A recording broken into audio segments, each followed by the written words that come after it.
Dame, happy to have you back on the platform, my guy. I'm happy to have teeth. Man, it's good to be here. I haven't seen you in a while. Actually, it's been about a month? You was at the ranch. Yeah, that was about 2 months ago, right? Yeah, a lot's happened since I last spoke to you, but it hasn't been that long, actually, to be honest. Yeah, it's been a little bit over a month or so. But yeah, your teeth, man, they look real good, man. They did a real good job, man.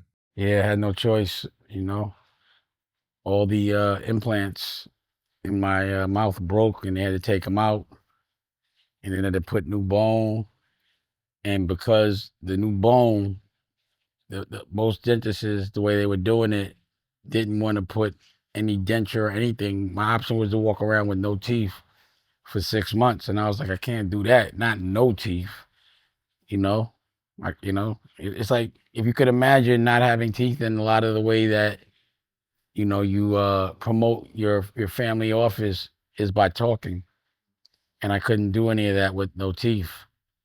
It just wasn't the proper reflection of my family office. But I'm also knowing that I'm gonna walk around for, you know, they wanted 6 months, but whatever it was, the first 2 weeks, I can't even eat. You know what it is to not have no top teeth at all? And it's not, and again, it's not because of money. It's not because of age. They just broke. But the thing is, because my dentist, Dr. Apper, he was talking to me because I had to go to another dentist that put me to another surgeon. And this dentist, pause, Dr. Mack, made the denture a special one that I could wear over the gums and put the diamonds in it. So I had to get like a specially made denture. But to get to the denture, I couldn't eat. Pause. I still really can't, you know, because I have no top teeth and everything was healing. And it's very challenging. And sometimes it's hard to know that you're going to go through that and just do it, knowing that you're going to be, out the game for so long. But I wanted to take care of everything at one time. I don't like to do a little pain here, pause, a little pain there. I like to just knock it all out, heal up, and get going. Just rip the band-aid. So for a while, because I get floaters in my eye. I'm diabetic. And all diabetics, not all, but 1 out of 6 could definitely relate. You get floaters in your eye, and the blood it's just like, it's like having veins all over. It looks like, blood just floating around, and it takes, because of this gel in everyone's eye, everyone has it. It takes a while for it to dissipate. So it just floats around in your eye. Pause. I had blood in my eye for like 2 years, and it keeps happening. And in between that, I had to get shots in my eye. The shots don't really hurt. You don't feel it, but the concept sucks. So the only way to just get that to stop happening was to eventually move the fluid. But then I couldn't fly for 3 weeks and just, a lot of stuff, anesthesia. So I was like, I'll just get it all done at one time. I'll file and then, get ready for the big, everything that's about to happen that you're about to witness. By now, you might have already witnessed some of it, but trust me, it's not going to stop. You like the diamonds? Yeah, it's fire. I like that. I like that. Compliments of Dr. Mack. He's in Tampa. I got to give him a shot. His props. He did it on the cuff, but he made real good teeth. You know, I mean, not teeth, good denture. It's a temporary solution, but it's better than not having any teeth at all for 6 months. I wouldn't be able to talk like this. So I have to like relearn how to talk because I'm used to clenching my teeth and pause. Once you put the glue on, you can't take them off for the day. But when I don't go out, I don't have them shits in at all. But a denture, I never really had a denture before. It's like a whole mouthpiece over. It's a lot. So I don't really enjoy the feeling, but it's better than the feeling of no teeth. You know what I'm saying? Yeah, they look real nice, man. They did a real good job, man. But I want to ask you about some news that's going viral right now. You falling for bankruptcy. Is there any truth to that? Oh, it wasn't only viral. It was. in People magazine, page 6. I wanted it to be as publicized I wanted as much press about it as possible because I want people to learn something about this. I want them to actually scrutinize. This is when I do want you in my business. Because number one, when you file, you got to tell them everything, and it's public record. So you got to give them every bill. You also have to tell them everyone that you're going to sue in the future. But all the people that you owe money to, they're not allowed to sue you anymore. I want you to remember that. They're not allowed to sue you for a certain period of time because there's nothing to collect. And this dude, Chris Brown, has literally,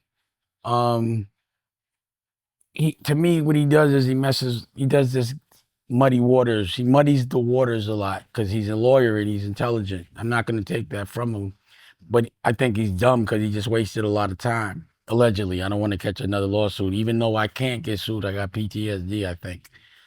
But what was happening was he was going from state to state. Well, actually, I shot a movie, and I'm doing this short for equity. After I shot and edited the movie because of a disagreement, Muddy Waters, the disagreement was another movie that we started to shoot. He was paying the editor. So what he did was he, cause he paid the editor to send him all the footage, which isn't a problem, but I didn't have the movie done. And he went and copyrighted it. And then I promoted it. But I was promoting my movie. So he tried to sue me for a copyright infringement. But the thing was, he put on the movie that I didn't direct it. He used all my music, all the shots, everything, didn't change it. But he put Brian White and Josh Weber as the directors and said, that I'm taking the movie, I'm putting their names on it, and you're not going to get $1. So I was like, I'm going to sue you. So I called my lawyers and told them, but they didn't really handle it. And then I started popping it on Instagram. And my friend Bootsy, my brother, said, I know some people that got robbed by them too. Now I'm going to say allegedly because I don't want to get sued. And one of them was a child that worked that didn't get paid. And it was some of the people that were involved, but not Josh Weber. So I said, Josh Weber, y'all robbing kids. Boo, boo, boo. Again, allegedly. And I posted it. So they sued me for a copyright infringement because I promoted the movie, and they sued me for defamation. They didn't win a lot of money for the defamation, but between Josh and him, it was about 800,000. But really, for what they went through, it was legal fees. Now, what they did was they knew I was going through something with the child support, and I had 2 warrants in New York. The whole thing was shot in LA. But because before we left, the last trademarks or whatever, our business was set up in New York, they were able, and he had a house, apartment in New York. He didn't live in New York. They were able to do the lawsuit in New York, but they knew I couldn't show up to court because I had 2 warrants, so they thought I would default. What they also did, allegedly, was they got Claudia Jordan and Brian White, and they had a meeting. They tried to get Columbus short, but I got to give Columbus his props. He was thorough. He allegedly, I'll say allegedly, but he was thorough for that part because he called me. And he said, these guys had a call, and they said that they're going to send new clearances, pay everybody money, and say that they directed it, and collectively they're going to say certain things. And so Claudia Jordan took the bait, and Brian White did. Me and Brian White, I got the text, allegedly, but I got the text. We went back and forth. I couldn't believe he did it because I treated them so well. And the thing about it is I taped every second, because you know me. I taped every second of that movie. I taped every second of the making of the movie. Every second of the editing of the movie. That's took me 2 years to fucking edit. A lot of work because it's my creative process. I have the editor come to my house and I edit with them. And Josh, I'll say allegedly, but he was my assistant director, my AD. But he's a white guy, and he just admired, from what I saw, me. He wanted to be me. And from observing me, you'll learn a lot of clever tricks. And it's that thing that everyone does. I understand how the devil was created. He hung out with God. He saw how God was God, thought he could be God, then tried to take God out, even though God taught him everything he knows. So I understand that because it happens all the time. But I think he was so envious of me. And I have footage of him doing everything stupid on the set, slowing us down, being a little inappropriate, allegedly, with women, my staff, interviews. I got so much footage of this, and I can show it. And Claudia came into the trial. I wasn't flying a bunch of witnesses to New York. Well, let me back up. So through the thing, I missed the depositions, and finally they were like, if you don't come in for this deposition, you're gonna get a warrant, or you get a default. And I think a warrant, probably. I think a default though. And I wasn't stepping in New York until I had the money, and I owed $1 million, so I paid it. But the thing is, when you have two, but he didn't know that. If you have two court, if you have like a warrant in one court and a warrant in another, if you go, even if you pay it, they'll take you. They could, they don't have to, because what happened is I went to the first one. They were like, "Cool, you paid it," and then the cops were there. So when they called them and told them I was going to be there, they had the homicide squad there. It was crazy. So they took me over to the Bronx. Bronx was like, he paid, let him go. But that person, Chris Brown, thought that I wasn't going to be able to pay. And I think you've seen the deposition. Can you imagine somebody trying? Because if I wouldn't have had the money, I would have went to jail and I wouldn't have came out. I would have probably had no bail till I paid it. I've seen that happen to a lot of people. So he really wanted me to go to jail. And then it backfired. And the next day I got to sit with this man in front of him. So I wanted to pause old school rules, but I can't. It's not legal. But I was hot. So you should see the deposition. He puts the deposition on TMZ. He does it, allegedly, because how else could it have got there? And I got it made the judge mad. But either way, Claudia Jordan, the trial comes up. Claudia Jordan shows up, and allegedly a lot of false testimony. But then also another project that's similar to that, E.W. Brooks, and I don't even feel like telling the whole story, but it was the same exact situation, copyright. I don't think it was a defamation, but whatever it was, and Chris Brown was also that person's lawyer. So now what happens is Claudia Jordan testifies, lies allegedly on this trial, and then all of a sudden she's starring in the movie for E.W. Brooks, and Chris Brown is the lawyer.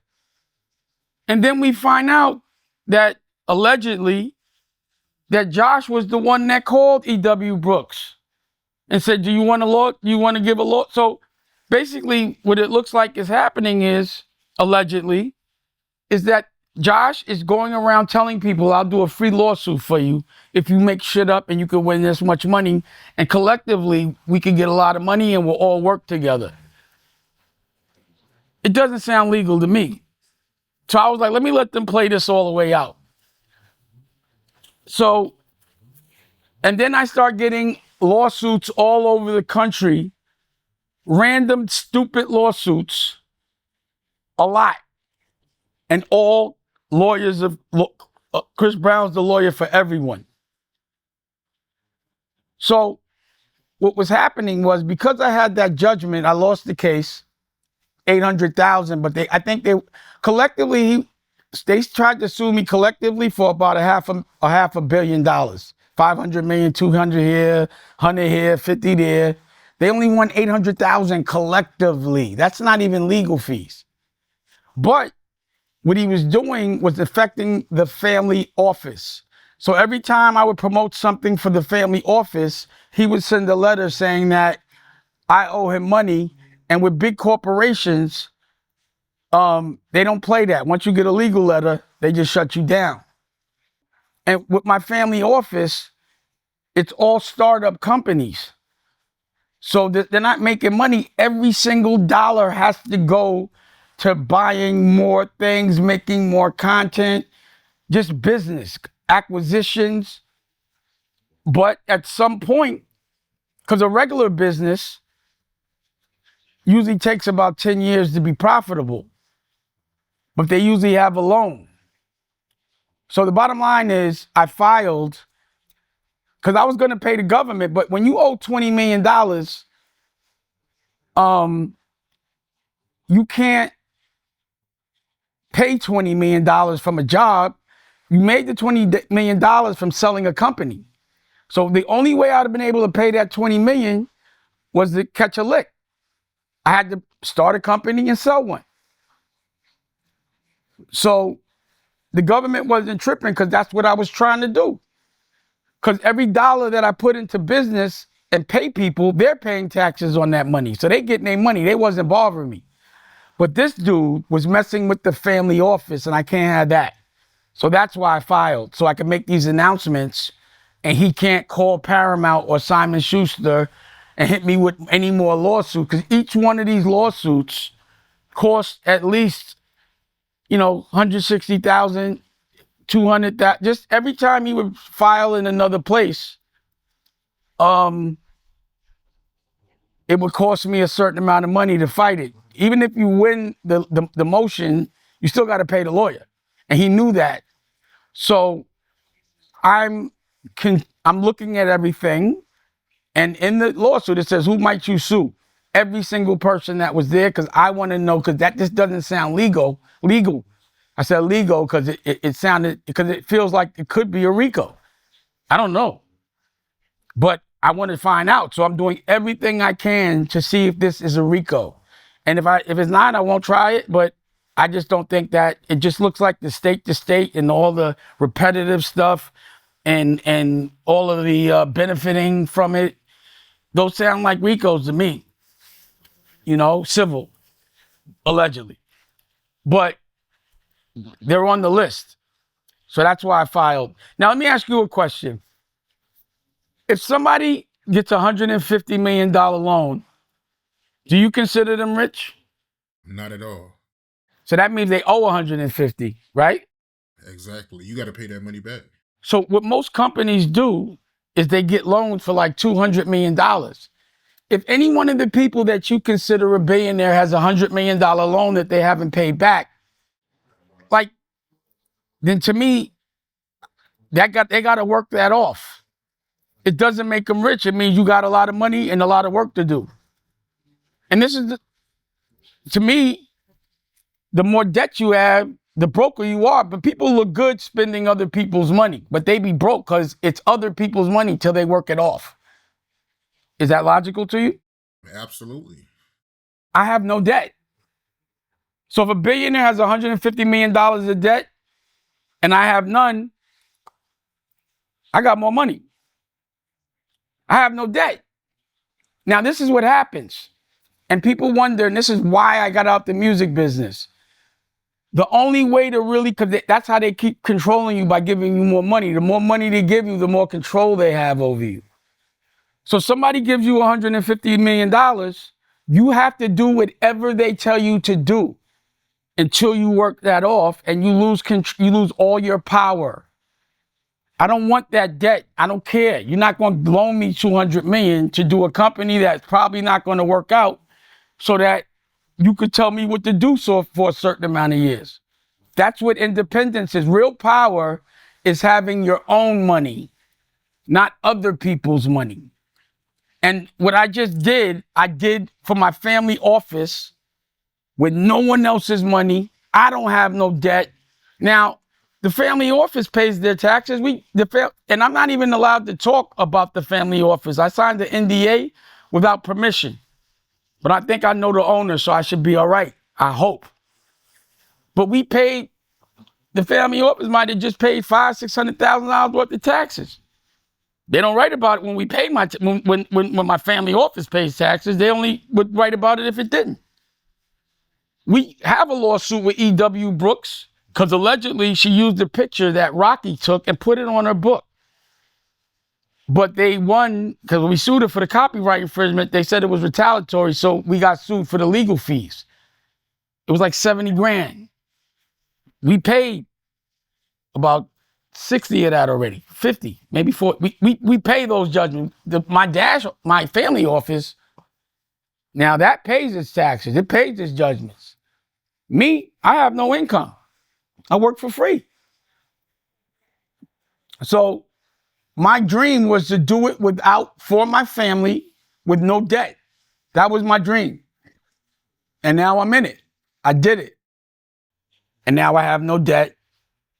The family office doesn't have any debt. And I think it's great. This is the first time since 2005 I haven't owed over $25 million. I don't have the pressure of making EBITDA, which is profit after taxes, so I could get a good multiple in an industry, to have to sell a company because I wouldn't be able to sell it for anything less than 40 or 60 so that I could be able to give them 20.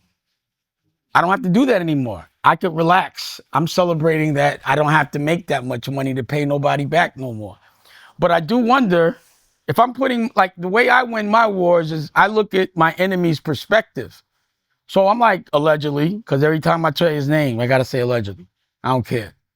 Chris Brown has to have spent in legal fees and all of that stuff in time, millions of dollars. And I don't see where it would yield. You realize they took the reasonable doubt to auction? They didn't make $1, but they paid for it and all that. I didn't see the strategy, but my strategy was, I'm gonna make them work really hard. I don't care about the press. I want him to because he has to do that work. Filling out all that. I don't care, chat. He was doing the most. If he's getting $500 an hour, there's no way he didn't waste millions of dollars of legal fees chasing $800,000. And I'm wondering, like, because when you have a plan, it's long term. So I'm like, damn, they had to have meetings. They had to discuss strategy. They had to be patient. They had to put up money. I would be mad right now. And I'm wondering who was at the table that was going, this is the big, like, what was the payoff? I don't understand it. So I just had fun watching him work. I was laughing at him. He never been to real war before, so I could see that he never been up against a guy that's going to wear you out when you think you're going to wear me out. Pause. Why would you chase nothing for 10 years? Who did you convince to do that? And if you have partners, are they like, are you a dumbass? Or what are you saying? Like, how are you making this good? I don't know. But thank you. You made it fun.